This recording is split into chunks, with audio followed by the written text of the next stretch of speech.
Airport 7 जुलाई की रात, समय करीब 10 बजे।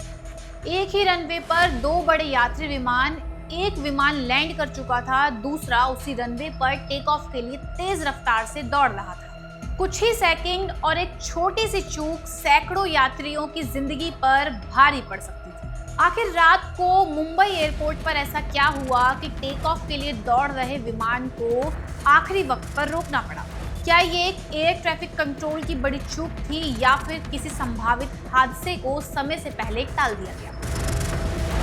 नमस्कार, मैं हूं जानसी और आप देख रहे हैं डायनामाइट। मुंबई के छत्रपति शिवाजी महाराज इंटरनेशनल एयरपोर्ट पर हुई इस घटना ने देश की विमान सुरक्षा व्यवस्था पर गंभीर सवाल खड़े करे। शुरुआती जानकारी के मुताबिक सिलीगुड़ी से आई एयर इंडिया एक्सप्रेस की फ्लाइट AIX 1547 लैंड करने के बाद अभी रनवे पर पूरी तरह से हटी नहीं थी कि दिल्ली से रवाना होने वाली एयर इंडिया की फ्लाइट AI 1816 जो एक बोइंग 777-300ER विमान थी, उसी रनवे पर टेक ऑफ के लिए रोल करना शुरू हो गई। विमान की रफ्तार लगातार बढ़ रही थी, जबकि सामने रनवे पर दूसरा विमान मौजूद था।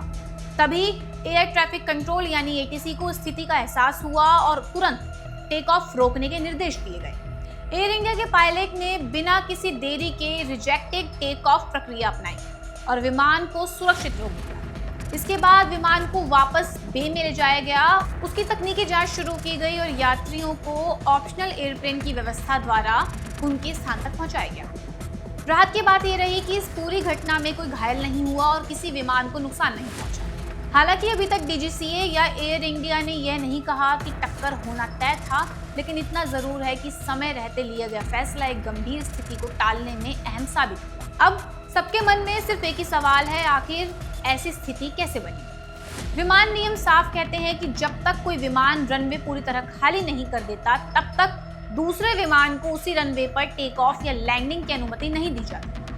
ऐसे में शुरुआती तौर पर मामला ATC के स्तर पर कोऑर्डिनेशन में चूक बताया जा रहा था, लेकिन इसकी आधिकारिक पुष्टि DGCA की जांच रिपोर्ट के बाद ही होगी। इस घटना ने रनवे इंक्लूजन यानी एक ही रनवे पर दो विमानों के असुरक्षित रूप से आ जाने जैसी गंभीर समस्या पर फिर से बहस छेड़ दी है, जिसे दुनिया भर के विमान सुरक्षा में सबसे बड़े जोखिमों में गिना जाता है।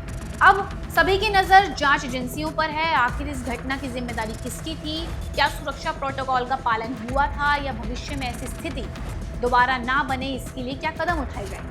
क्योंकि विमान सुरक्षा में हर फैसला सेकंडों में लिया जाता है और एक छोटी सी चूक किसी भी बड़े हादसे की कारण बन सकती है। फिलहाल राहत की बात सिर्फ इतनी है कि समय रहते सही फैसला लिया गया और सैकड़ों यात्री सुरक्षित रहे।